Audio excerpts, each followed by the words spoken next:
Miratohet skema kombëtare e mbështetjes për fermerët me një fond prej 4.4 miliard lekësh nga buxheti i shtetit. Ministria e Bujqësisë Anila Denaj theksoi se nga skema e mbështetjes së naftës parashikohet që të përfitojnë rreth 50.000 fermerë, ndërsa do të aplikohen kritere më të rrepta për përfitimin. Skema e naftës, e cila për fondin total që vjen dispozicion është gati 50% dhe përfitojnë më shumë se sa 50.000 fermerë. Do të jetë e njëjta mas financimi si në çdo vit, por do të rrisim element të kontrollit, duke rritur masën e kontrollit sipas një metodologjie të re të riskut që të përfitojë fermeri i cili e meriton, është ai që punon tokën.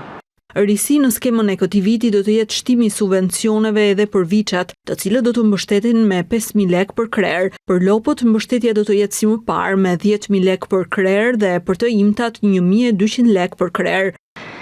Për gjedhët, deri në 10.000 lop ose mëshqera, 5.000 lekë për viçat, jo më pak se 10 krerë. Kjo mas vazhdon të jetë si një kufi i cili mbështet ekonominë e shkallës, por duke nxitur bashkimin, besoj që të gjithë fermerët të cilët kanë më pak se 10 krerë, kanë mundësi të përfitojnë nga çdo mas e financimit nga kjo skemë kombëtare.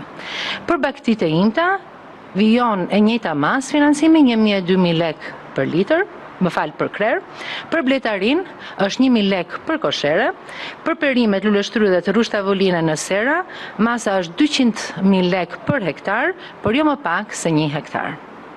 Po ashtu në mbledhjen e qeverisë u miratua edhe përcaktimi i 10 zonave kadastrale, ku do të lejohet kultivimi i kanabisit për qëllime mjekësore. Aktualisht janë 10 zona kadastrale, të cilat janë përcaktuar në bazë të një studimi që ne e kemi realizuar përpara disa viteve dhe këto 10 zona janë të mirë përcaktuara në kuadrin e zonave kadastrale.